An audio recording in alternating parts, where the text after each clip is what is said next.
Episode की शुरुआत में मारी एक कैट के साथ खेलती नजर आती है और ये देखकर काजुहिरो को भी काफी अच्छा लगता है। वो सोचता है कि कैट उस पर बिल्कुल भी हमला नहीं करेगी क्योंकि बीती रात उन्होंने एक मॉन्स्टर से मुकाबला किया था। ये सब किसी सपने जैसा महसूस होता है। इसके बाद वो बताता है कि ये पहला वीकेंड है जब वो मारी के साथ बाहर घूमने आया है। फिर हमें कुछ समय पहले की एक झलक दिखाई जाती है जहाँ दोनों ब्रिज पर घूम रहे होते हैं। तभी काजुहिरो पूछता है, क्या तुम जल की आत्मा की आवाज सुन सकती हो?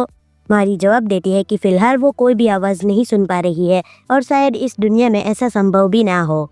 उसे ऐसा महसूस हो रहा है जैसे वो अपने बचपन में लौट आई हो, क्योंकि तब भी उसे किसी भी आत्मा की आवाज सुनाई नहीं देती थी। काजुहिरो कहता है कि शायद इस दुनिया में तुम लेवल 1 पर पहुंची हुई हो। मारी कहती है कि हो सकता है ऐसा ही हो। इसके बाद वही कैट फिर से दिखाई देती है जिसके पास मारी जाकर खेलने लगती है। वो उससे उसका नाम पूछती है। काजुहिरो बताता है कि इस वर्ल्ड में कैट्स बात नहीं कर सकती। फिर वो मारी से कहता है कि एक बार उसे टच करके देखो। कैट भी जैसे टच करने की अनुमति दे देता है।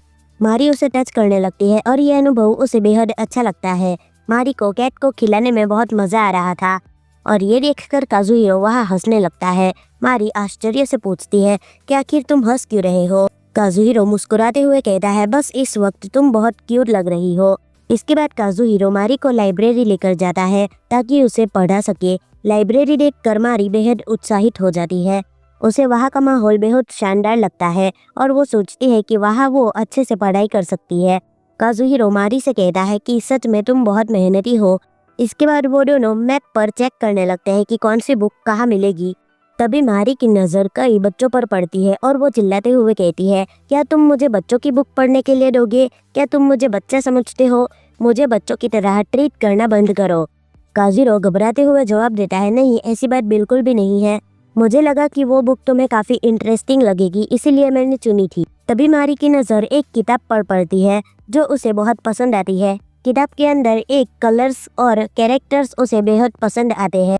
काजुहिरो कहता है ना, ये कलर स्केचबुक है, क्या तुम्हें इसे पढ़ना है? मारी मना करते हुए कहती है, नहीं, बस ये मुझे आकर्षक लगा इसीलिए मैंने देख लिया।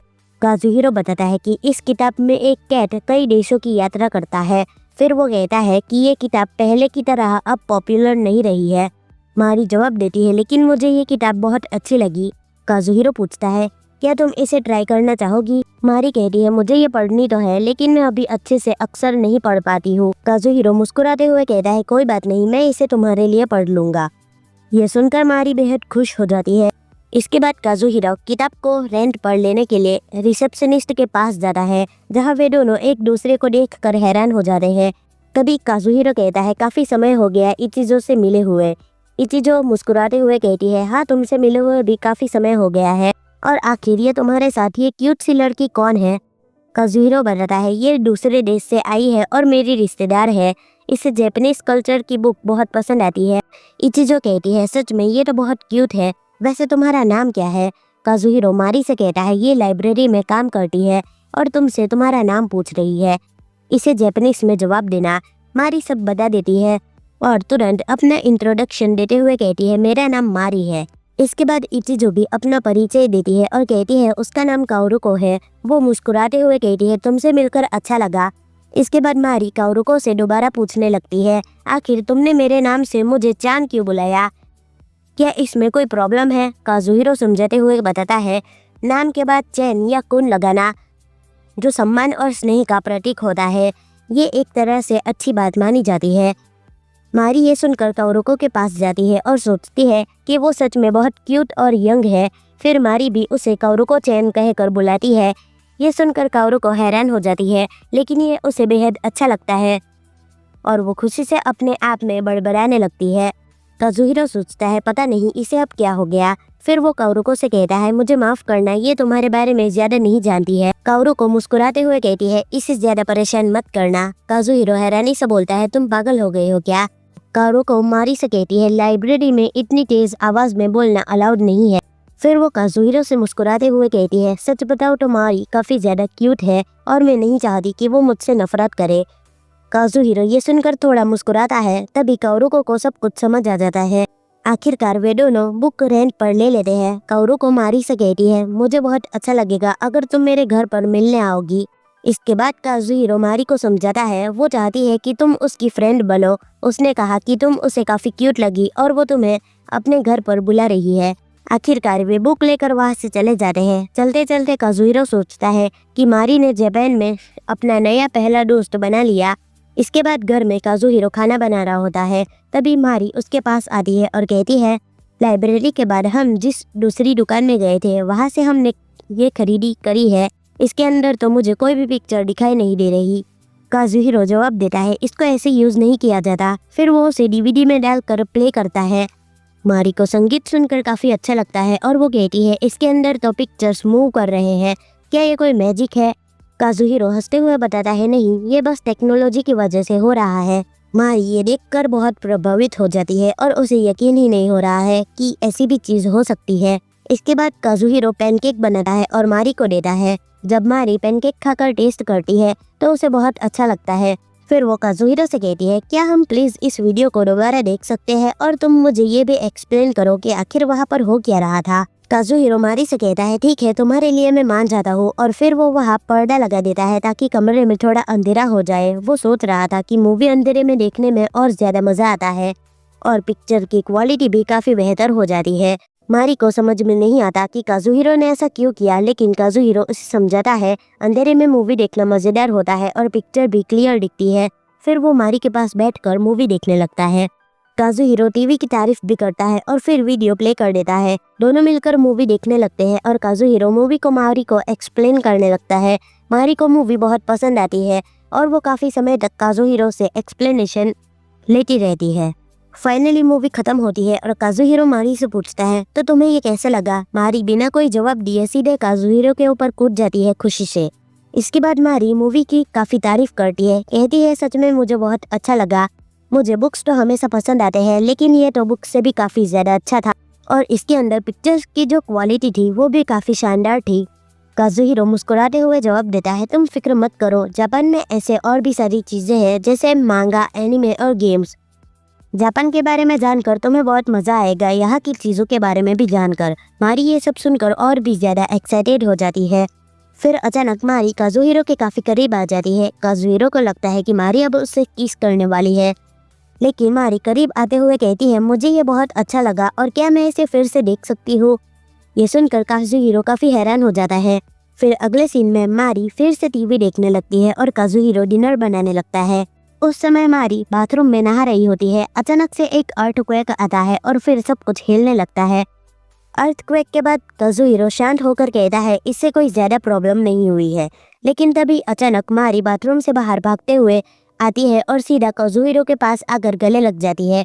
काजुहिरो चौंकते हुए तेजी से चिल्लाता है क्योंकि मारी उस समय बिल्कुल नेकेड थी। मारी खुद भी बहुत डर चुकी होती है और सोच रही होती है, क्या हो रहा है, घर हिल क्यों रहा है, और इस तरह की बहुत सारी बातें उसके दिमाग में आने लगती है। काजुहिरो मारी को शांत करते हुए कहता है, तुम्हें डरने की जरूरत नहीं है, ये बस एक अर्थक्वेक था, इससे कुछ ज्यादा प्रॉब्लम नहीं हुई है। वो मुंह घुमा कर बात कर रहा होता है ताकि मारी को आराम मिल सके। इसके बाद मारी नोटिस कर लेती है कि उसने कपड़े नहीं पहने थे। वो तुरंत चिल्लाती है और काजुहिरो से कहती है, आंखें बंद कर लो। फिर वो बाथरूम में जाकर कपड़े पहनने लगती है।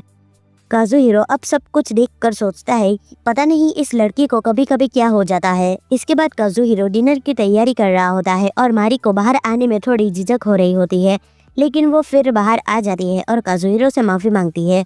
काजुहिरो भी मारी से माफी मांगता है और कहता है, उसे बताता है कि अर्थक्वेक के बारे में थोड़ी जानकारी देता है ताकि वो घबराए नहीं।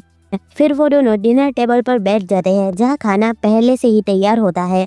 खाना देखने में काफी स्वादिष्ट लगता है। मारी ने पहला बाइट लिया और पाया कि ये खाना बहुत स्पाइसी था, लेकिन उससे भी काफी ज्यादा अच्छा था। इसके बाद मारी बताती है कि खाना कितना स्पाइसी था, लेकिन फिर भी वो चौंक जाती है कि उसका हाथ रुक नहीं पा रहा था। वो कहती है, मुझे खाना अच्छा लग रहा है, मन कर रहा है कि सारा खाना खा जाओ। किता से मुस्कुराते हुए कहता है, मुझे खुशी है कि तुम्हें यह खाना पसंद आया। कुछ समय बाद दोनों कॉफी पी रहे होते हैं। काजुहिरो मारी से बताता है, वो जो रेगिस्तान में मैंने तुम्हें खाना दिया था, उससे भी मैंने इन्हीं मसालों का इस्तेमाल किया था। मारी को अचानक उस ड्रैगन और मॉन्स्टर का ख्याल आता है। वो सोचने लगती है, मैं काफी खुश थी जब मुझे उसके बारे में याद नहीं था। फिर मारी कहने लगती है, जब हम उस दुनिया में उठेंगे तो क्या हम वही जगह पर उठेंगे काजुहिरो जवाब देता है, कभी कभी जगह बदल भी जाती है, लेकिन मुझे लगता है इस बार हम उसी जगह पर उठेंगे। मारी फिर कहती है, वह काफी खतरा है, हमें बहुत सावधानी से जाना होगा। काजुहिरो मुस्कुराते हुए कहता है, तुमने सही कहा, लेकिन तुम फिक्र मत करो, हमें वहाँ कोई भी खतरा नहीं होगा। और काजुहिरो बताता है कि मेरे पास एक काफी तगड़ा वाला आइडिया है। और मारी बोलती है, क्या तुम वही ट्रेवलिंग ट्रेन की बात कर रही हो? काजुहिरो बोलता है, हाँ तुमने सही कहा। काजुहिरो बोलता है, अगर उस बच्चे को डाकू ने किडनैप किया रखा होगा तो हमें उस बच्चे को बचाना चाहिए। काजुहिरो बोलता है, तुम मदद तो करना चाहती हो ना? और मारी वहाँ पर हाँ बोलती है और उसकी बात पर एग्री करती है। इसके बाद काजुहिरो बताता है, पुराने दस्तावेज के अनुसार कैट ह्यूमन होते हैं, वो मैजिकल स्टोन की पूरी पावर को यूज करने में सक्षम होते हैं। मारी बताती है, मैंने उस बच्चे का फेस नहीं देख पाया, तो अभी ये कहना काफी डिफिकल्ट हो सकता है। और इसके बाद हमें रात का सीन दिखाया जाता है जहाँ काजुहिरो मारी को वही बुक पढ़कर सुना रहा था और साथ ही वो बुक मारी को काफी अच्छी लगती है। जब काजुहिरो बुक पढ़ रहा था तभी वो देखता है कि मारी तो सो चुकी है और इसके बाद उसे अपने पास्ट की बात भी याद आ जाती है, जब उसके ग्रैंडफादर उसके लिए स्टोरी सुनाया करते थे और वो भी उसी तरह से स्टोरी सुनते टाइम सो जाया करता था। और इसके बाद फाइनली काजुहिरो भी वहाँ पर सो जाता है। इसके बाद वो दोनों दूसरी दुनिया में पहुंच जाते हैं और मारी काफी ज्यादा रो रही थी क्योंकि उसे नहीं पता चल पाया कि आखिरकार बुक में क्या हुआ। और इसके बाद वो वहाँ का नज़ारा देखकर काफी ज्यादा खराब हो चुका था, मतलब कि उन्हें लगता है कि मॉन्स्टर ने ये सब कुछ खत्म कर दिया है। और इसके बाद दोनों वहाँ पर एक दूसरे के साथ टीम अप कर लेते हैं और ये टीम अप करना स्किल का पार्ट हो सकता है क्योंकि इससे वो दोनों काफी दूर भी हो सकते थे, लेकिन फिर भी दोनों एक दूसरे से बात कर सकते थे। और इसके बाद वो दोनों अपने मिशन के लिए एकदम रेडी हो जाते हैं और साथ ही हमें बच्चा भी दिखाया जाता है जो काफी डरा हुआ होता है, या फिर कुछ भी बोलो, एक जगह पर आराम से बैठा हुआ था। और इसी के साथ ये एपिसोड यहीं पर खत्म होता है। आपको एपिसोड अच्छा लगा तो वीडियो को लाइक कर देना, चैनल पर नए हो तो सब्सक्राइब कर देना। मिलते हैं नेक्स्ट वीडियो में, बाय।